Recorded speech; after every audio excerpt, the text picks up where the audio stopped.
오늘 말씀은 잠언 20장 16절부터 30절까지입니다.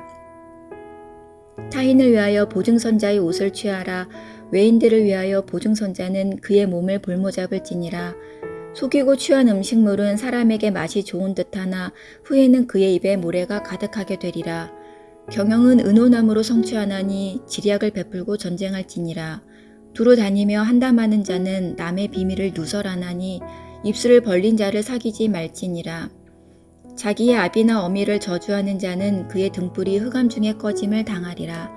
처음에 속기 잡은 산업은 마침내 복이 되지 아니하느니라.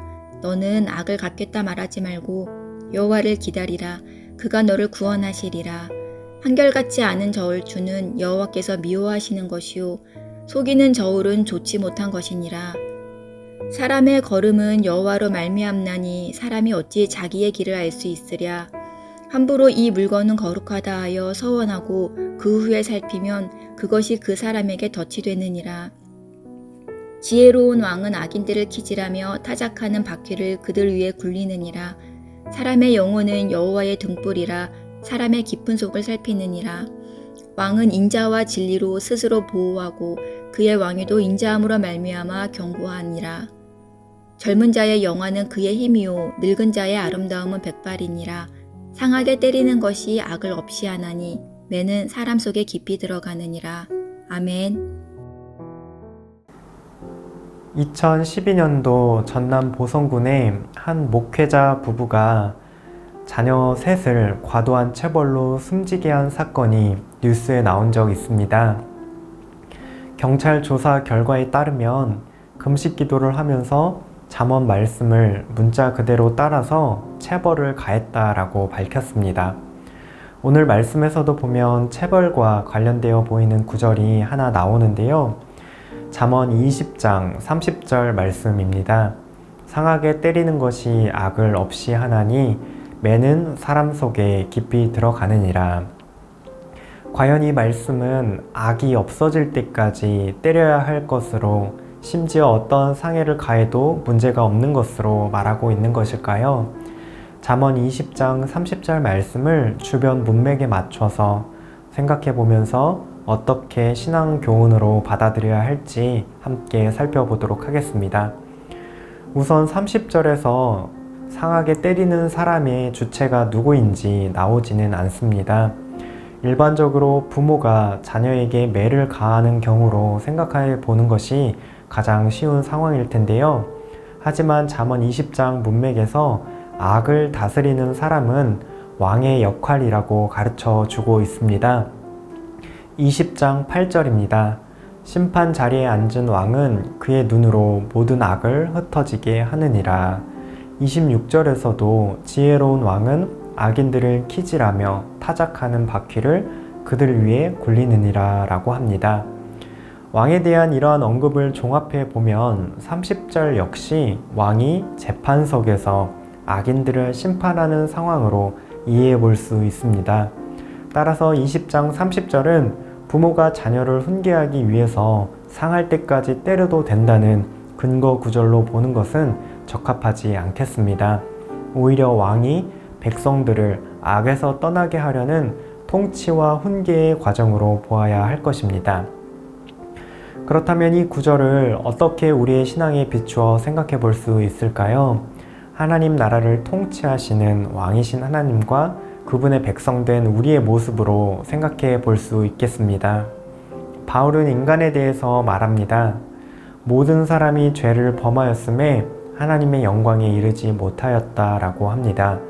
인간은 누구나 죄인이며 누구에게나 해결해야 할 죄악과 허물이 있습니다.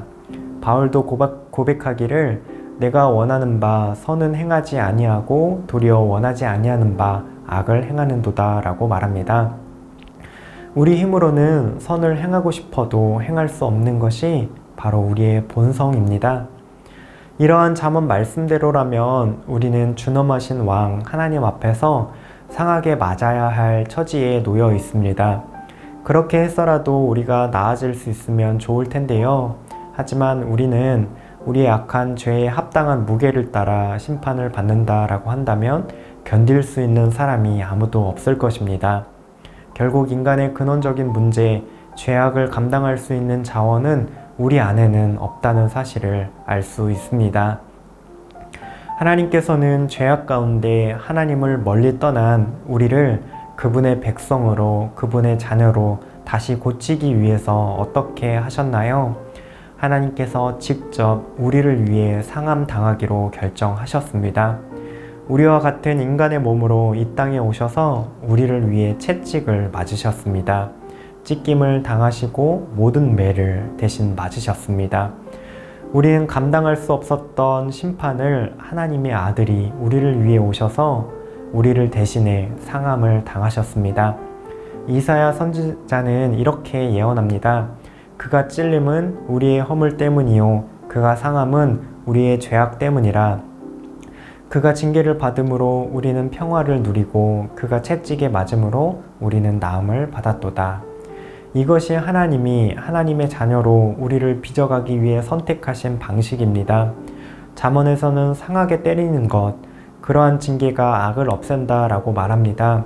우리의 죄와 허물과 악을 씻기고 우리의 연약함을 고치는 것은 무엇인가요? 우리의 노력이나 우리의 행위가 아닙니다. 예수님께서 우리를 위해 생명을 내어놓기까지 맞은 그 상처와 아픔으로 인해 우리는 나음을 입었습니다. 하나님은 왕으로서 우리를 그분의 백성답게 자녀답게 빚어가기 위해 훈계와 징계를 아끼지 않는 분입니다.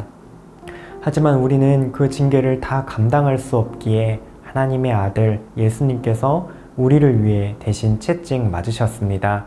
우리 안에는 여전한 악과 연약함과 미련함을 보게 됩니다. 이제 우리는 어떻게 고침을 받게 될까요?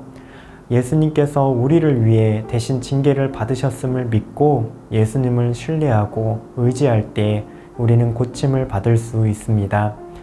예수님이 받으신 모든 징계와 심판의 효력이 우리의 것이 됩니다. 우리가 연약할 때에 우리가 바라보고 의지해야 할 분은 채찍 맞으신 예수님 한 분뿐입니다. 하늘 아버지께서 그 은혜와 사랑 안에서 날마다 우리를 새롭게 고쳐 가실 것입니다. 예수 그리스도 안에서 하나님의 백성답게 우리를 빚어가실 하나님을 기대하시면 좋겠습니다. 함께 기도하시겠습니다. 우리를 위해 채찍 맞으시고 상함당하신 예수님의 은혜에 감사했으면 좋겠습니다. 하나님, 죄범한 우리를 위해 대신 징계를 받으신 예수님의 사랑에 감사합니다. 우리를 위해 상함받으신 예수님을 의지할 때 우리 안에서 악을 없애사 예수님을 닮은 모습으로 변화시켜 주시옵소서. 오늘 하루도 어제보다 더욱 예수님을 닮아가는 청년가족 되시기를 바랍니다.